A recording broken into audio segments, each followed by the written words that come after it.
Welcome back for another episode of WVU Marketing Communications. Brought to you by the good folks at West Virginia University and their online data marketing communications program. First program that sits at the intersection of data and marketing, with the man squarely planted there. The man who's going to bring both into light here today. Let's bring on our host today, which is Matt Cummings. Hey, Matt. Hey, Paul. Thank you. How are you? It's good to be back. What's it like to sit at the crossroads of data and communications here, marketing? I mean, this is it. I didn't even know those two things came together. The road to get here is bumpy, but the view is outstanding. Yes, so. Exactly. Thank you. You know, we have another interesting show on tap today. It's focused on a topic that I know a number of marketers, HR departments, compliance departments, and managers are wrestling with, and that is social media ethics and the Federal Trade Commission. Even before the current frenzy over what we'll call tweets gone wild, our guest today, Joe Barnes, would walk into businesses, for-profits, and non-profits, asking a pretty simple question: what's your social media policy? As you might imagine, the usual response was something along the lines of, we don't have one, or, oh, go talk to marketing about that. In his travels, Joe realized that nearly every business and organization he walked into, no matter the size, did not really have a documented social media policy, nor did they clearly understand or even know what the FTC requires in way of disclosure. That's why he wrote the book, Social Media Ethics Made Easy: How to Comply with FTC Disclosure Requirements. The book is available from Business Expert Press or on Amazon. Joe is also a full-time faculty lecturer in marketing, business, communication, and social digital mobile marketing at Seattle University. He also consults for businesses and nonprofits nationwide with the business digital3000.net. And he has a long-term relationship with the West Virginia University Integrated Marketing Communications Master's Program as an instructor and frequent presenter at the university's Integrate Conference. He also received the prestigious Alexia Vanitas Online Teaching Award from WVU. His background spans more than 20 years of senior-level journalism experience, and he's also consulted for more than 75 businesses and nonprofits across the country. With that, it's my pleasure to welcome Joe Barnes to the program. Hi, Joe. Thanks for being with us. Thanks very much, Matt. You know, I can't tell whether it's my going away celebration of life or an introduction, but I'll take it. Quite the eulogy there, huh? It is, yeah. Nice to be around to hear it. Excellent. Well, thanks for being with us. You know, I understand that you've researched in writing this book the good, the bad, and the ugly side, right, of social media and social media content. And you likely saw a lot of examples of what not to do in this space. Are there some that you can share with us to get us started? There are some I can share, and I don't think a day goes by in the last few years that I have not had a morning where I couldn't find 50 examples at least of cases. So I'll just give you a few. And you have to try to visualize these, because in each case in the book I've captured the screenshot. But it just speaks to what, why policies are needed. IHOP tweeted a picture of a stack of pancakes with a dollop of butter on top with the words, "Flat, but has a great personality." Very offensive to women. Right. A nurse, I can't believe this one. A nurse tweeted this: "So sleepy here in the ICU, will someone please code and give me something exciting to do?" A woman who is a PR specialist working for an internet firm tweeted, "Going to Africa, hope I don't get AIDS. Just kidding, I'm white." Well, by the time her plane landed, of course, she was fired. But, you have to think what goes through people's minds. Baked goods producer Entenmann's received flack for using the hashtag #NotGuilty on the day of the verdict for Casey Anthony's trial. That was the hashtag that was going around. And for some crazy reason, they tried to tie into it who's not guilty about eating all the tasty treats they want. It's like, why would Entenmann's try to tie into the Casey Anthony trial? Right. Here's one, Kenneth Cole. So there's riots in the streets of Cairo, and Kenneth Cole tweets, millions are in an uproar in Cairo. Rumor is they heard the new spring selection is available online at, and then they gave the Kenneth Cole URL. And here's a horrible one. Right after Superstorm Sandy obliterated the East Coast several years back, here's what the Gap tweeted. All impacted by Sandy, stay safe. We'll be doing lots of Gap.com shopping today. How about you? Well, millions don't even have their homes or power. Right. And here's the last one I'll share with you. This is come to be known as Cisco Fatty, a famous case of a woman who had been offered a job and lost it with one tweet. Cisco Fatty does not refer to the woman, but it refers to what she tweeted. Cisco just offered me a job. Now I have to weigh the utility of a fatty paycheck against the daily commute to San Jose and hating my job. Well, guess what, folks? She did get a call and the hiring manager said, no worry, you don't have to show up. Yeah. So A for creativity, but F obviously for execution. And really some sad examples there of ill-advised social media content. I'm all for authenticity, right? And you want brands to be authentic. But I'm sure in your research you also uncovered a number of examples where businesses are trying to fake out customers, if you will, when it comes to reviews or even some of that social media content. Did you see any examples of that? Yeah, and I did see several examples. One is I think at the local level where it's most likely to happen. And sometimes it happens with well-intentioned business owners, small restaurant, small bar and grill. They ask friends to write glowing reviews. Well, as we'll talk about later, that's illegal. CBC News, and you can find this on YouTube, there's an amazing video story, created a fake food truck called Cheese Dog. And then through an online promotion agency, people volunteered to write fake reviews, and they also did video reviews for $5 each. This was a fake food truck. They set up the website. There was no cheesed off business or food truck. And it's amazing how many people would be willing to write, you give them $5, here's the review, written or on video. It's just crazy. So what does the Federal Trade Commission expect businesses to do, and what should these businesses have in place to help enforce, good quality social media practices? Well, it's interesting because I think this flies well below the radar. The Federal Trade Commission expects businesses to create a social media policy, to train all stakeholders in the business, and I'll talk about who that is, and to require disclosure in social media posts that give the reader context. So Andy Cernovitz, who wrote the book Word of Mouth Marketing, says it can be as simple as these 10 words. I work for West Virginia University, and this is my personal opinion. I work for Boeing, and this is my personal opinion. Once you do that, you're beginning to get some context. Reviews, whether it's for a product or service, must be based on a real experience. And what the Federal Trade Commission has said is you cannot ask for a fake review, you cannot write a fake review, and you cannot ask friends or coworkers to fraudulently up your YouTube view. Social media policy in place, training, and disclosure. Are these guidelines, Joe, or are they laws? And what does the FTC do when they find violations?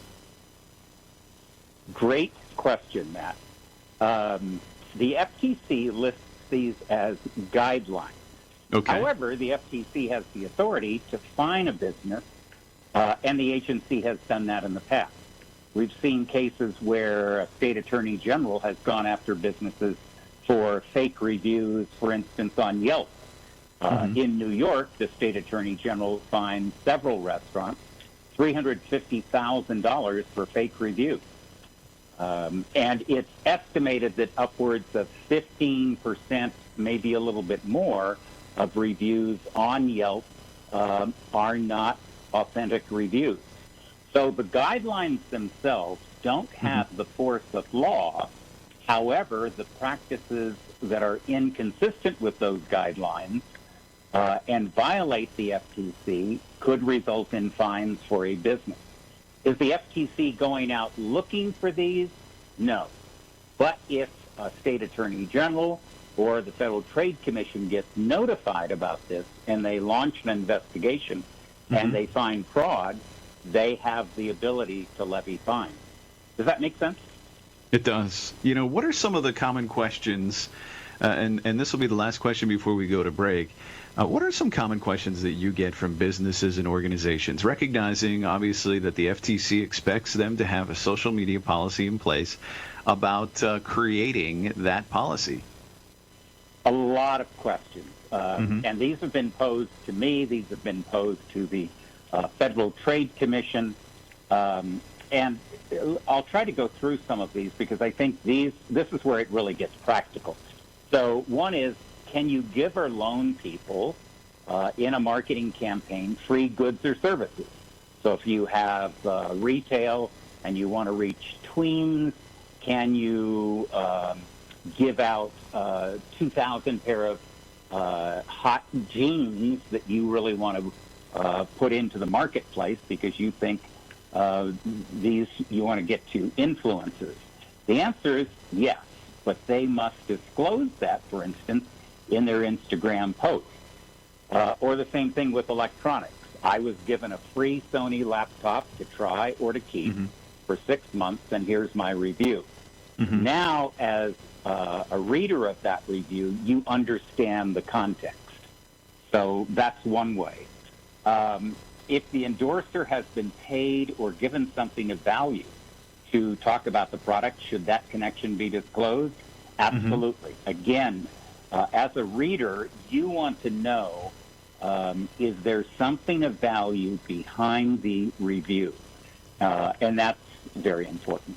And that might happen especially in summer. You know, you're reading this glowing review on somebody's blog about this fabulous hotel, or, you know, why you should go to this wonderful place in Bermuda or Hawaii. Right. And if you knew the hotel had paid the blogger hundreds of dollars to say great things, you would want to know that. So should that be disclosed? Absolutely. The blogger should do that. Some people have asked, so my Facebook page identifies my employer. Should I include an additional disclosure when I post on Facebook about how useful our products or services are? And the answer is yes. Again, it's a good idea. People reading your posts in their news feed or on your profile page might not always see or remember where you work or what products your employer makes. Right. It also applies to videos, too. If I upload a video to YouTube and that video requires a disclosure, one question comes up, can I put the disclosure in the description that I upload together with the video? And the answer from the FTC is no, because it's easy for consumers to miss disclosures in the video description, and people might not even take a look at the description page. And the same thing applies to if you do a hyperlink related to a video or putting your disclosure at the end of the video. You want it to be clear and conspicuous. And that's so it sounds like you know, that clear disclosure, erring on the side of disclosure is always a best practice. We're going to take a quick break now, and we're going to come back. We're going to dig more into social media policy development with Joe Barnes. We'll be right back after this. And just a couple of quick reminders, as we do every week, that you know already that marketing is about more than ads and press releases. It's about building relationships. And if you're looking to build relationships with other marketing professionals, there is a place to do it. You can connect with these people, these other marketing pros, at West Virginia University's upcoming conference right around the corner here in beautiful Morgantown, West Virginia. I've been there. It's scenic, particularly this time of year. August 1st through the 4th. You will participate in what they call the Integrate Network and learn from industry leaders, speakers representing large and innovative organizations like Cisco and Facebook, as well as agencies like Cappuccino and Fujikata. You can register today. It's pretty simple. Integrate.wvu.edu. That's the Integrate Networking Conference coming up. This right around the corner, August 1st through the 4th at West Virginia University. Integrate.wvu.edu. All right, we're going to throw some more initials at you here about the West Virginia University's online data marketing communications program, the people sponsoring this. It's the first graduate program to focus on data's impact on marketing communications. You can learn innovative strategies from award-winning faculty, like the people we're talking with today, as you shape the future of marketing. Right here, you can do it each and every month. Check in and learn more at dmc.wvu.edu. That stands for the Data Marketing Communications Program at West Virginia University. All right, with all those initials out of the way, let's head back to our show. And before we do, I got some truth in advertising. I got to tell you guys, I have solicited. I've never paid for them, but I've asked people to, please give me a good review and whatnot. I had a plumber the other day, and the first thing he said at the end is, "Hey, if you like us, would you please go review us?" What I'm hearing from your guest is you can't even solicit these things, even if you don't pay for them? That's a good question, Joe. Do you want to take that? Actually, you can. Sure. Actually, you can. You can do something like that if you liked our service. Please post that on social media. So you can do that. But are they allowed to solicit me as part of the close, or are they allowed to say, please, if you like this, go do this? Yes, they are. Because you've actually had the experience with the service, I see. plumber Okay. or household repair or something like that, and you're writing on your own whatever you want to say. But I can't have my friends and relatives do it. I can't have my friends and relatives or my wife or somebody just go on my site if they've never used my services and just pretend like they're saying something nice. Correct. Okay. Or now if they said, look, if you give us a glowing review, we'll give you $50. Or free meal. Or I've seen that, too, where you get a free meal. Yeah, free hot dog or something, free French fries if you say something. All right, well, this is getting cloudy here. This is getting confusing. I want to incentivize that, that's for sure. Thanks for keeping Paul and I safe, Joe. We appreciate it. Before the break, we talked about disclosure and the importance of disclosure, obviously the importance of relevance and being appropriate as well. What should not go into a social media policy, though, Joe, and how lengthy should these be? Well, that's a great question. What should not go in? You should not put in information about employee rights. And let me try to explain this. And this relates to National Labor Relations Board rulings. The NLRB has been making a number of rulings, and they're leaning heavily toward the rights of employees. So unless an employee discloses confidential information online, the NLRB has ruled that employees have the protected right to make derogatory statements about the terms and conditions of employment.